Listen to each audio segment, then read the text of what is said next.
Okay, everyone, it's Denise Brown, and we're going to continue our 2-hour workshop on returning to the workforce after a caregiving leave. And we're going to start with a conversation about networking and building relationships. Okay. So we're going to do some interactive exercises. So you are welcome to share in the chat room as I direct you into some exercises. And if you feel comfortable sharing what you're creating, you are welcome to unmute yourself as well. Okay, so let me get the chat room pulled up here there we go. Okay, so when we think about relationship building or building our career, I thought it would be helpful to get a little more specific about what is it that we're building. So I think about its paths that lead to jobs we love, to work that feels meaningful, to workplaces we enjoy, and to financial stability. Did I miss anything in that list? What else are we building a path to as we think about our career?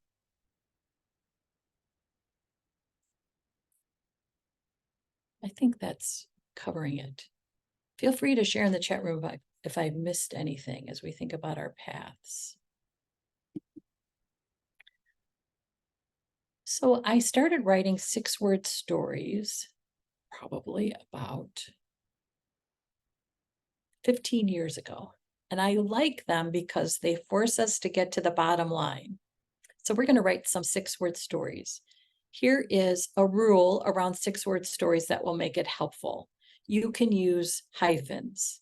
So as you write a 6-word story, you might have a hyphenated word that has 6 words plus an additional 5 words. That's a 6-word story. So hyphens are your friend as we write 6-word stories.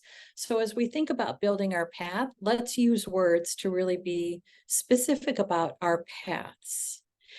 And as we go through this exercise, I'll ask you to share again in the chat room, or if you're comfortable unmuting yourself. And if you can, take time to actually write these out, whatever 6-word stories you create, with pen and paper. There's something that's powerful about pen and paper. We know that.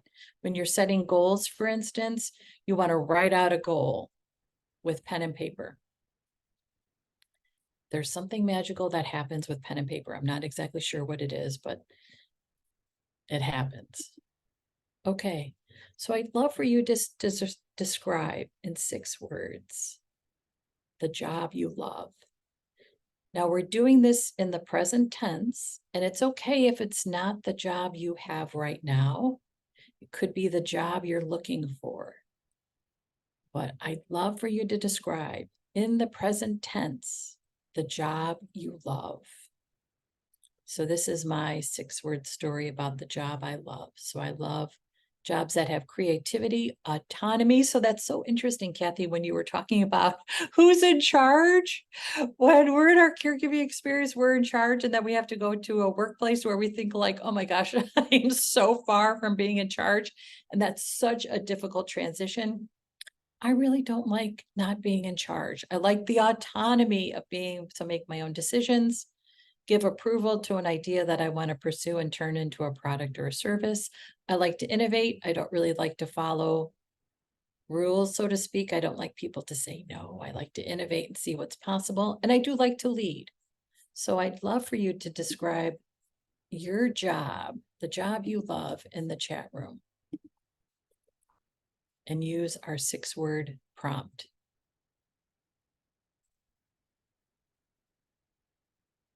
And again, hyphens are your friend. So you can use hyphens to create one word and then add in 5 more words.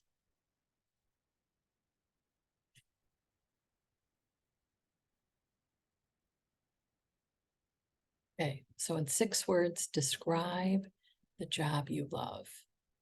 And if you're not sure what it is right now, actually take a note so that you can remind yourself to create this 6-word story.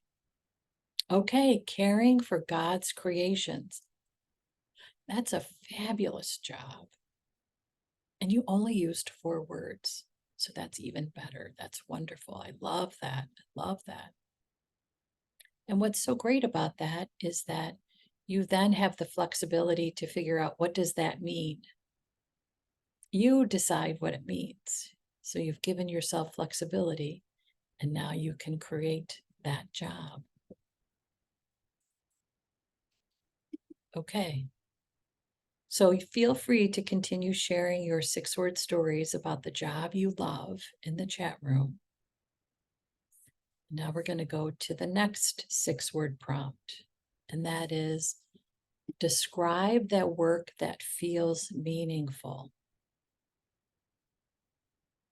So for me, my story is, I empower with workshops and training.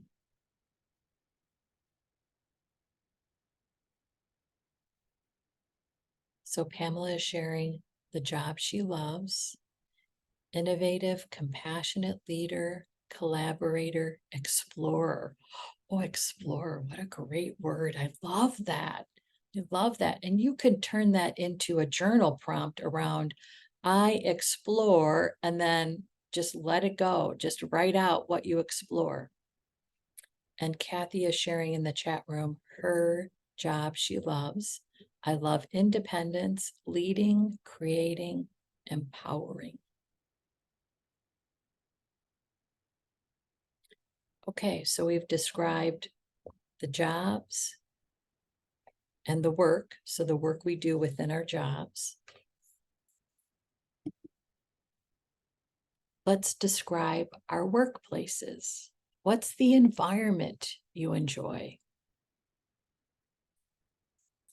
So here's what I wrote. I enjoy camaraderie, partnering, and challenging, meaning I do enjoy, maybe not in the moment, but later I do, when someone challenges a theory, a concept, an insight, an idea. I don't necessarily like it in the moment, but later I think, oh my gosh, this helped my work get that much better. So for instance, I have a niece who I will reach out to when I have an idea, and she always challenges my idea. And I have learned to know that and to love it. At first, I would get so, I could feel myself get tense and try to remain calm during the conversation. And so then I learned to really pivot to, she's helping me better my idea. So that's the challenging part. Okay, so how would you describe the workplaces where you want to work, where you enjoy working?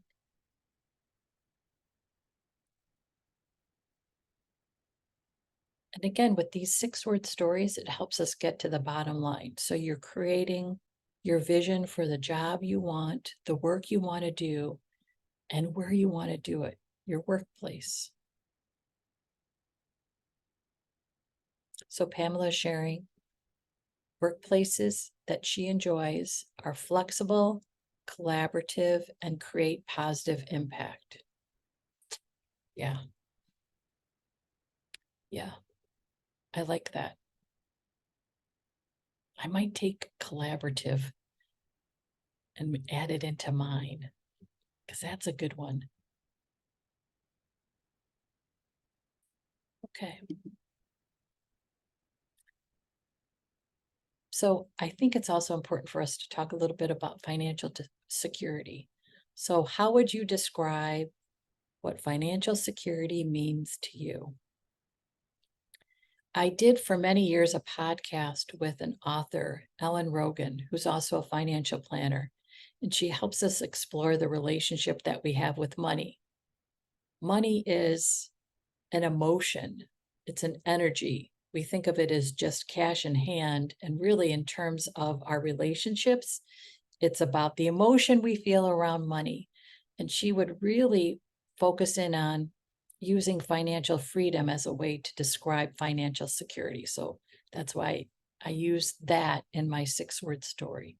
I have financial freedom every day. And if I have financial freedom, that allows me then to make decisions around purchasing, saving, using money in a way that works for me. Okay, so Pamela's got her financial security story. empowers my independence, growth, and generosity. Oh, wow. How nice. Oh, that's fabulous. Okay. Yes. Generosity. I love that. Growth and generosity. Perfect.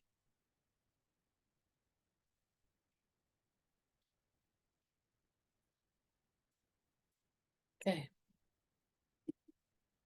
So that helped us figure out what's the job, what's the work, what's the workplace, and what's the financial security.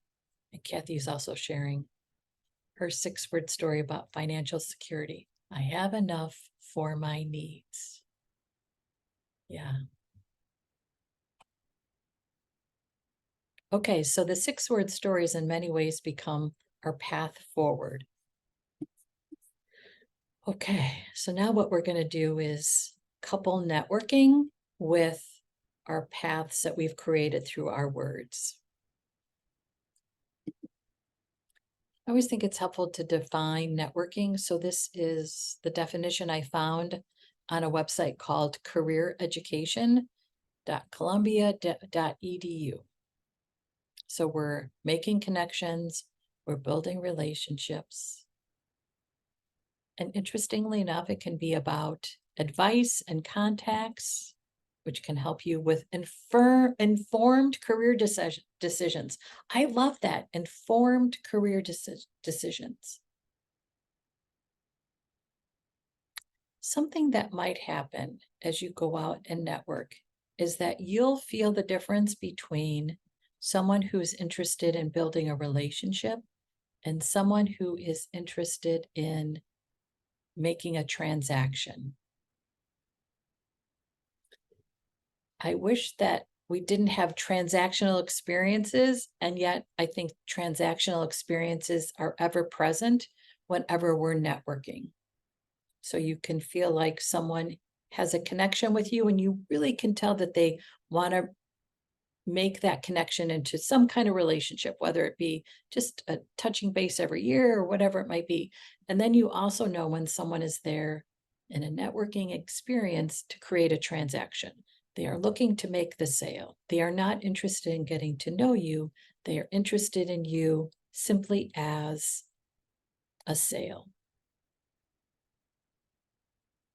And you'll feel that. And because you'll be able to feel it, you'll also know that you want to avoid that and you want to focus on relationships rather than transactions. I don't mean that your networking isn't going to turn into a sale, so to speak. Absolutely. Absolutely. And a sale could be the job you get, the program you sell, the workshop that you actually get scheduled for. Certainly, that's what we're working toward. When you have a relationship, though, you both decide commonality. You both decide there's a good fit. When it's a transaction, you feel like someone is just trying to take from you. When it's a relationship, it's give and take. Okay, so Pamela is sharing her insights about networking, community building. Yes, I love that, Pamela. Something we need to do throughout our lifetime. Absolutely. Networking isn't just something we use when we need to use it, so to speak. Networking is part of our day-to-day existence. Who can we meet? Who can we learn from? Who can we help as well? So networking isn't just about taking, because that's transactional. It's about both, giving and taking. Just one other thought about this. Adam Grant is a professor at one of the Ivy League schools in Pennsylvania. He wrote a book about give and take many years ago, and I followed his work around it. Now, interestingly enough, he reviewed that work that became a book he wrote 10 years ago, and he realized he only interviewed men for the book, so it's not necessarily appropriate as we think about women in the workplace. Isn't that interesting that he forgot to actually include the experience of women? Anyway, we can use his concept, though, in the way that works for us. It's a little different for women, I think, but his concept is basically there are givers, there are matchers, and there are takers. A matcher will look to take and then give back. So if I'm in a matching position, I might reach out and say to Kathy, I'd like to come to your workplace and deliver a workshop. And Kathy says, absolutely, that's fabulous. We've got it in the budget, you're booked. And then I would say to her, and how can I help you? So I'm going to match, I'm going to give and take. A giver would say, Kathy, how can I help you? I know that the workplace has been stressful for you. What can I do to make it easier? A taker would be like, Kathy, you've got to book me for a workshop at your employer. And here's my budget, and you've got to meet that budget. It's helpful to know that you're going to encounter givers, matchers, and takers as you network. I would say the givers are the ones who burn out. So you want to make sure that as a giver, you are also using the matching skills. If you are giving, it's okay to say, and I love help on this project from you. We can't just give without taking. So when we think about networking, it's important for us to consider the purpose. So there's lots of reasons that we network, that we build community, as Pamela has shared. We create connections. I also like to network to gain knowledge. So I want to know about an industry, an organization, trends. So I will attend events with that intent of gaining knowledge. I want to know who's talking about what. I also want to understand the language they're using to talk about whatever it is. And I'd like to know who's really doing great stuff out there. I also want to understand what are the opportunities for me as I gain knowledge. In addition, you could be inspired by where you go to network and who you connect with. You might get an idea from a conversation that becomes the next path to the great job. And of course, you could network to get the job, receive the promotion, book the gig.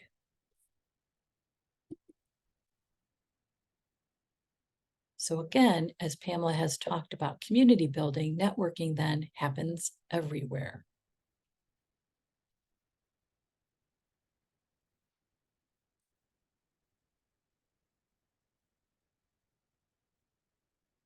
So if we think about networking everywhere, we can think about opportunities are everywhere.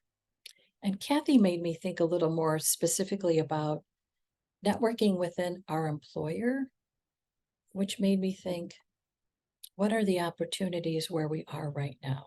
So if you have a job, and again, it might feel like a right now job, but it's not the perfect job. You're looking for that perfect job.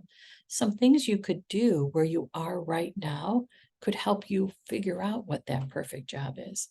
So Kathy talked about starting a support group in your workplace. And maybe there's an existing employee resource group that you could join where you work. And that's how you create greater connections. That's how you create camaraderie where you are. And maybe there isn't an employee resource group for family caregivers, and you decide, you know what, that's what we need to start. In addition, you could think about who could you mentor? Let's say your caregiving experience has ended. You're back to work. You understand the stressors and challenges, and you think, you know what? I want to make it easier for someone else in this workplace who's in a caregiving situation. So maybe you join the employee resource group for family caregivers. Because you are a former family caregiver, you just throw it out to the group. Hey, if anybody's looking for a mentor, I cared for my mom for many years. I understand the stresses and the challenges. I'd be happy to offer my services as a mentor. And obviously you're not going to charge, but I'd love to mentor anyone who feels like they could benefit from my experience. And then you could also think about, well, who could mentor you? So in the workplace, maybe there is a manager in a different department, and you think, I just love how he or she manages conversations, meetings, opportunities. I want to learn from him or her. So you could reach out and say, I'm so inspired by your work. I wonder, how would you feel about being my mentor? And you could be specific about what's involved in terms of time commitment. And you could say, perhaps it would be possible for us to have lunch once a quarter, just for me to ask you some questions and better understand your perspective and wisdom. You could also look to see in your employer what particular initiatives they have to give back to the community. So at jobs I've had in the past, I worked on the United Way campaign, which was every fall where we did fundraising events. You could think about getting involved in that. And that's a way to network outside of people that you typically connect with within your department. So you're going to create relationships outside of the relationships that you have. We have a couple special events. We have a caregiving listener project where we match up listening artists with family caregivers and former family caregivers for them to share their story. So that might be something that you'd like to bring to your workplace. And it could be a simple 1 hour lunchtime event that happens in February for National Caregivers Day, in November for National Family Caregivers Month, in October for World Mental Health Awareness Day. If that's something that's of interest to you, please reach out and I'd be happy to tell you more about that. So you might just be aware of what other interesting events are happening outside your workplace, and then think, I wonder if we could do it in our workplace, and then reach out to your manager, HR, whoever, to talk out what's possible. So you're bringing value into the workplace, you are honing additional skills, and you're increasing your networking. And I think it's particularly helpful to think about these kinds of opportunities when you have a job that you think it's just a right now job, but it's not my long-term best job possible for me. These kinds of opportunities that you create for yourself can lead to that dream job. And it might not be within this existing employer, that's okay, but you're gaining skills, insights, successes that can help when you think about your next steps. I'm just curious, in the chat room, please feel free to share if any of you have done that, where you've brought a special project into the workplace, what it was, and then how it helped you.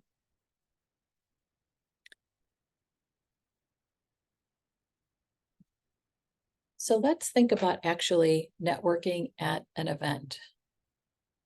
I used to just show up at events, and then people would ask me questions. I would be like, oh, I should have prepared. I should have been more aware of why am I here?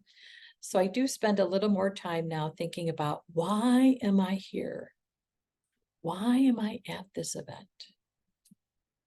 And then I can get a little more specific about, who would I like to meet?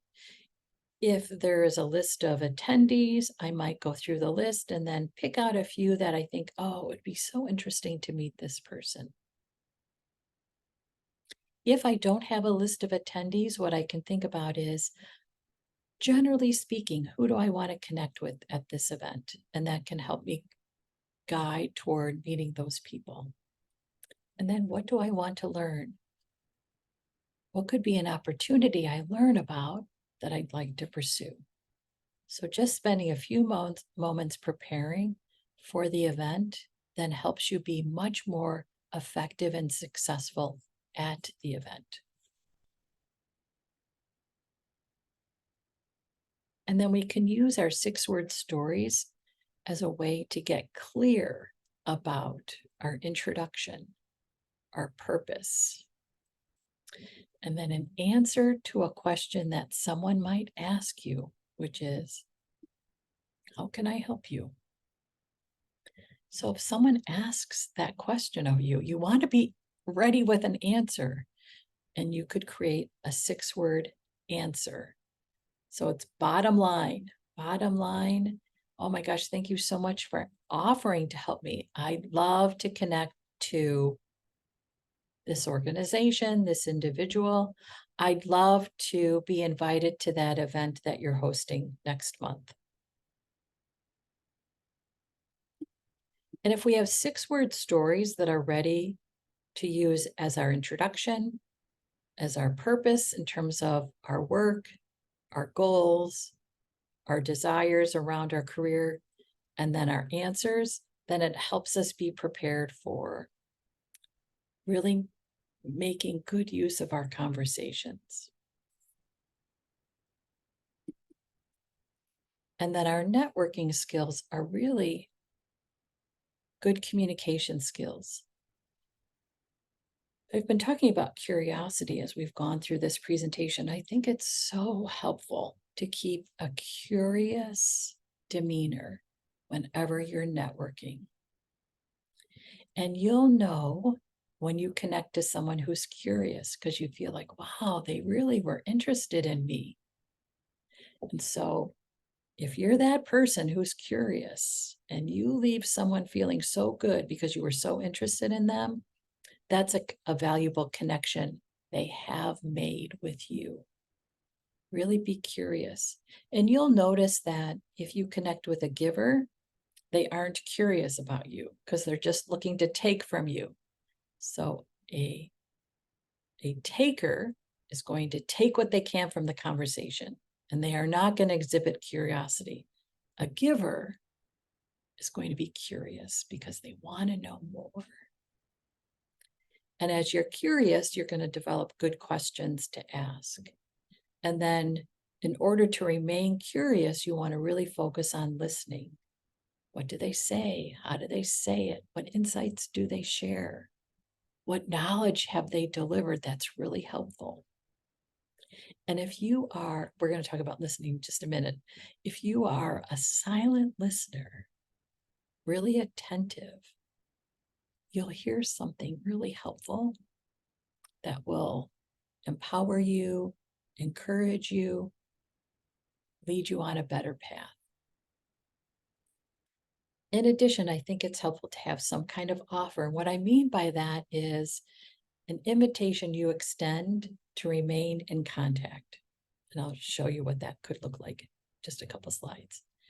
And then continuing the networking by touching base on a regular basis. So as you remain curious, you could think about these questions that you keep top of mind as you're networking. Who will I meet who has helpful insights? Who will I meet who can help move a project forward? I like to have a question in mind before I enter a networking event, like one of these two, because then there's always someone who shows up that I think, wow, they had the answer. So I was at a conference last week. At the end of the conference, there was a reception. They had tacos. I got myself a taco. And then I looked to sit with someone who was sitting by themselves. And then I asked the question, who will I meet who will have good insights for me as I move a project forward? So I found someone to sit with. I asked her some questions, and sure enough, she had insights that can help me move a project forward. When you ask the question, the universe will provide the answer. So be clear about the questions you have so that you can receive the answer that's helpful.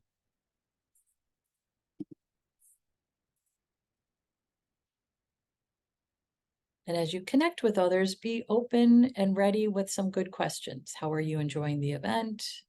What are the insights you've gained that have been helpful for you? What's an interesting project you're working on? Which exhibitor, if you're at a conference, do you recommend I visit? Which workshop has been most interesting for you? And then I regularly ask anytime I'm at a conference, what other conferences do you attend? Because then that helps me figure out, okay, this is a conference that's been recommended. This is a good investment in my time and money. And if you have good questions that you use during networking, please add them to the chat room. I think it would be really helpful. And you could think about different categories of questions. So when you're at an event, in the workplace, in the community. I have a newsletter that goes out every Sunday that's called the Sunday Question. And I suggest a question that you can use every week to help you in your vision for your day. So I suggest a question on Sunday, and the question then is something you can ask yourself before you get out of bed every day during the week. So if you're interested in that, you can just subscribe or reach out to me if you'd like to subscribe. It's a free newsletter, just goes out every Sunday. I am fascinated by the power of questions, fascinated.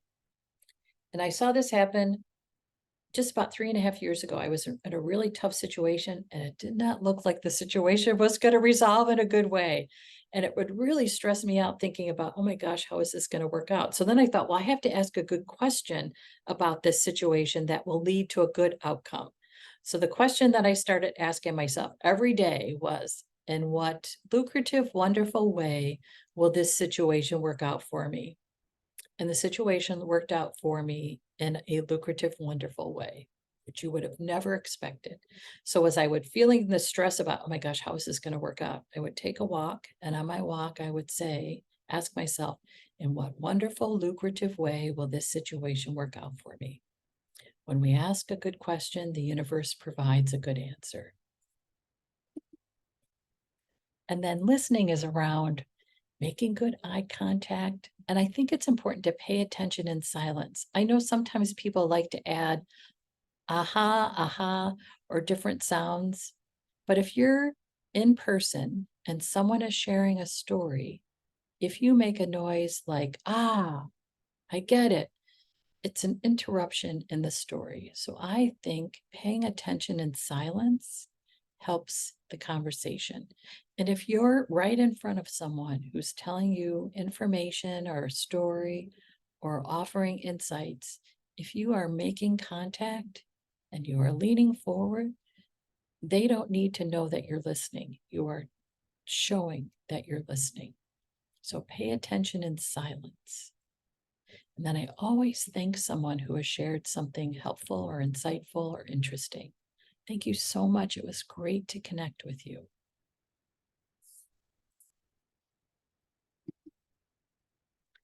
And then the offer is about staying in touch. I used to offer my card, my business card. And then I thought, you know what? But then I don't know if they're going to follow up with me. So now I offer to stay in touch, and then I ask for their card or ask if they could connect with me on LinkedIn. If you're at a networking event where everybody is wearing a badge, I will take a photo of their badge and then search for them on LinkedIn and then send out a connection request through LinkedIn. So I ask for their card so I can follow up with them.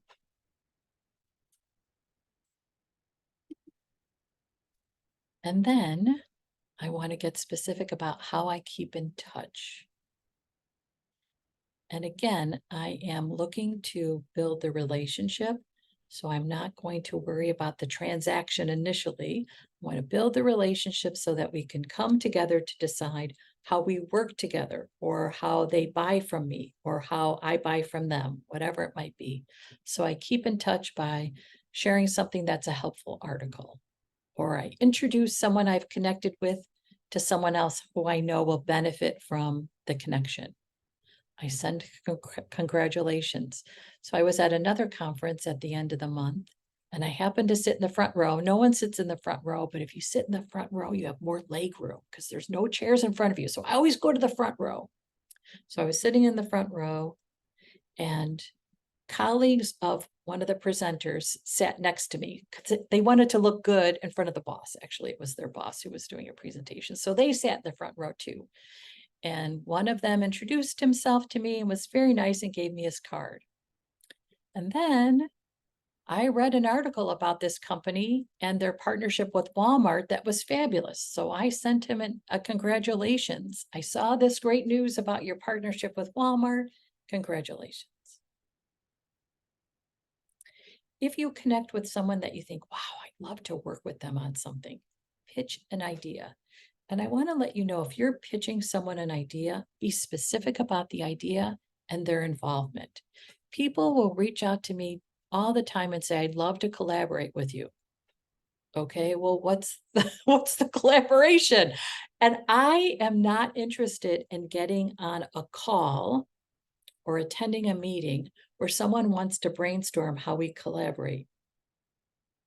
I want someone to bring to me the specifics of the collaboration, and then I can decide if it's something that's worthy of my time. So if you're pitching an idea, be specific.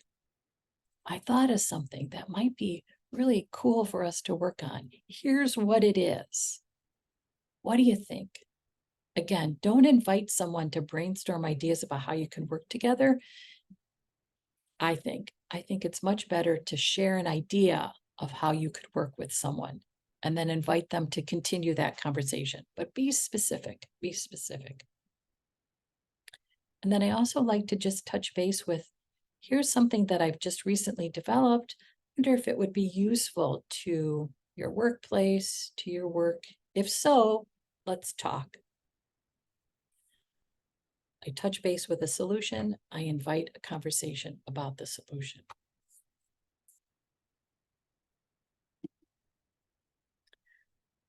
Okay, so here's the hard part. So you've done all this fabulous networking. Let's say you went to an event in your community.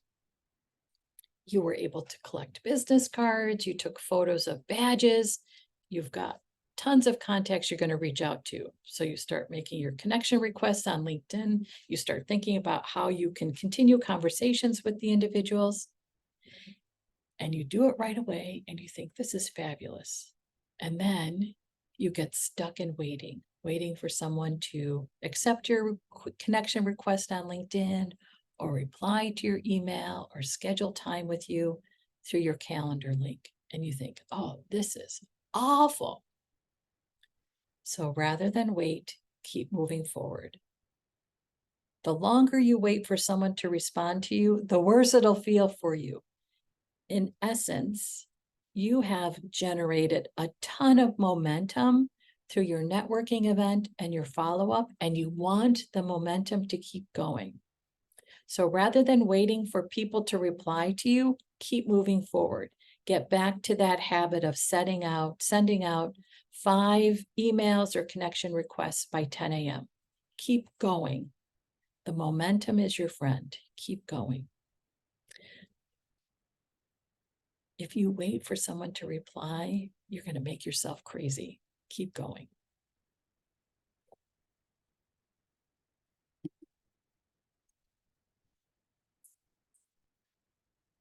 My other suggestion is to really embrace your role as thought leader.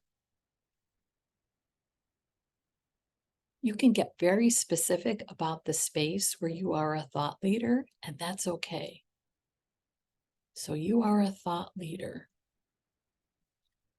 So really focus on amassing more knowledge about the space where you have amazing insights or ideas or wisdom. So you can do this by following other thought leaders on social media, in particular LinkedIn. LinkedIn is a great place to find other thought leaders. Follow them. When they post something, add a comment. And then stay up to date about trends in that space where you consider yourself to be a thought leader. There is an online newsletter, magazine, podcast, YouTube channel for everything. So subscribe. You could go to substack.com and search for thought leaders in your space. Subscribe to their newsletter. You could go to LinkedIn and search for who's talking about this particular topic. You could go to YouTube, do the same thing. You could go to wherever you listen to podcasts and do the same thing. Receive information from others who are thought leaders. In addition, you could look for associations or community organizations that have individuals just as passionate about this topic or this work. And then look for opportunities to attend events sponsored by publications or associations. You have found your tribe. Stay connected to that tribe. Add your voice. Make connections.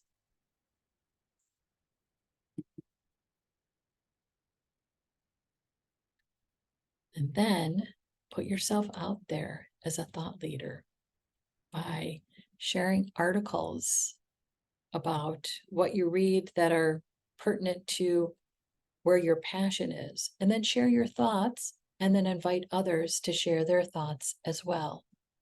It's so helpful when you offer your perspective or insight, because then you are delivering value as a thought leader. So if you subscribe, for instance, to the New York Times and Washington Post, and you see articles in the business section that are about something in the business world that's you're particularly passionate about, share that article, add an insight, pull out a quote, and then say, I loved this quote from this article because of this.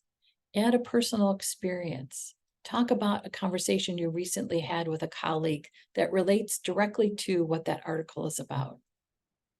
And then invite others into the conversation.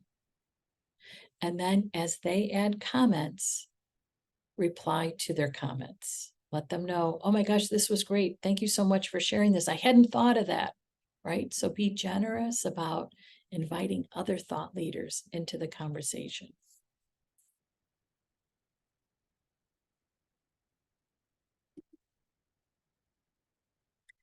I was trying to think about a good word to keep us focused on the purpose of networking, and expansion is what came to mind.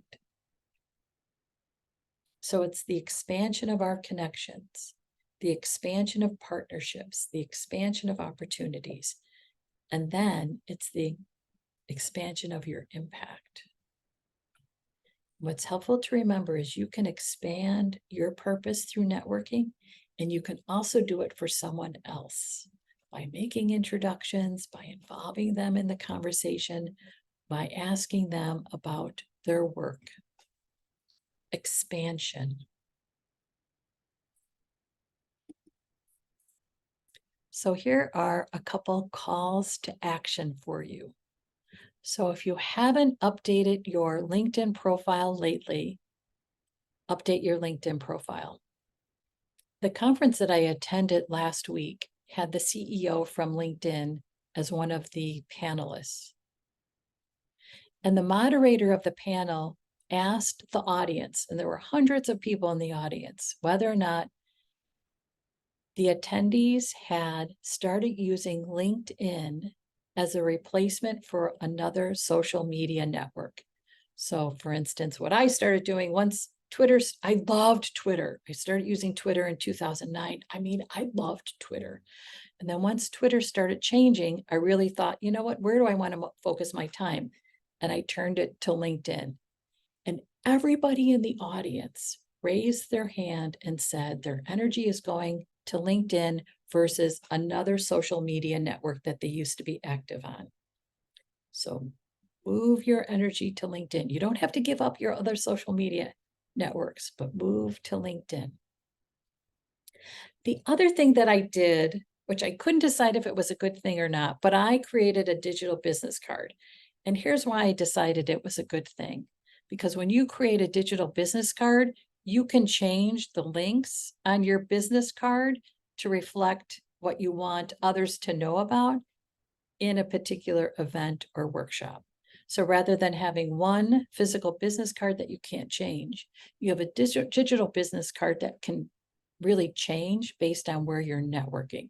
So I changed the links to content on my digital business card based on where I'm networking. Yeah. Oh, good, Pamela. I'm glad. So you just set up your hi, hello profile. That's awesome. There are other digital cards that you can connect with. I just picked hihello.me. I don't know why, but that's what I picked. It was free. There's always more you can buy into, but the free was fine. And then it's on your phone as a QR code. So people can they can use their camera to actually connect your QR code then to a digital card. So just start thinking about doing that. And it'll save you a little money. You won't have to actually go out and spend 25 bucks. It's cheap now to get business cards, but I just thought it was nice to have this digital one. And then connect with me on LinkedIn.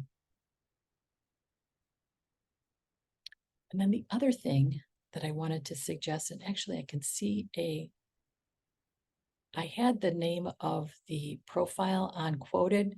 I had Quoted spelled correctly, but then spell check changed it. So it's quoted with, instead of a U, it's a W. So QWOTED. I'll get that for you and put it in the chat room. Spell check is fabulous until it checks the words that you have right and changes them. So here's why I suggest creating a profile on Quoted. Because you're a thought leader, you want to create opportunities for you within the media sphere. And media is so expansive right now that it is around reporters for newspapers and magazines, but it's also about other websites that have content and are looking to interview individuals. And then it could be podcasts that are looking to interview guests. So create your profile on that. I don't do a lot on there, but I did get interviewed for a magazine a few months ago, and I just got scheduled for a podcast. So if a reporter is looking for someone that has your experience, personal, professional, you might get a ping from Quoted to actually respond to the pitch, and then you respond to the pitch, and then they'll let you know if they've booked you. Okay, yeah, thank you, Pamela. So it's QWOTED. Instead of the U, it's a W. And you can set up a free profile and really position yourself as someone who is a thought leader in a particular space, industry, topic. Okay, so connect with me on LinkedIn, create your digital card, and create your profile on Quoted. QWOTED. Okay, I just wanted to mention something. If you are interested in thinking through how can you impact other family caregivers, we have a free training in November for our certified caregiving advocate training. You join me for 1 hour, you complete an exam, and then you're certified. And then we have another free meeting on December 1st, I believe, on what's my caregiving impact that really helps you hone in on what's the focus in terms of how do you want to impact family caregivers. And then if you're interested in any of our training programs, you get 20% off. Use coupon code support. And that's a thank you for being with us today. Okay. So what questions, thoughts might you have about anything we talked about today?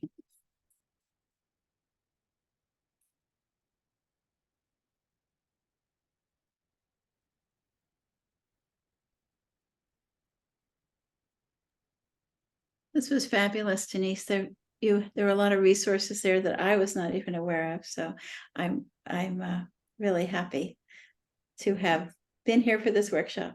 Oh, good. And are you going to create a profile on Quoted? Yes, and I will.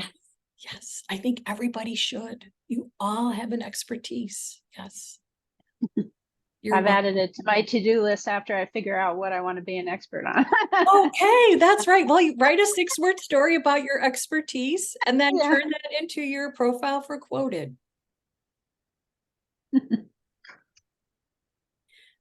I just want to mention something that I did early in my career when I had a career change.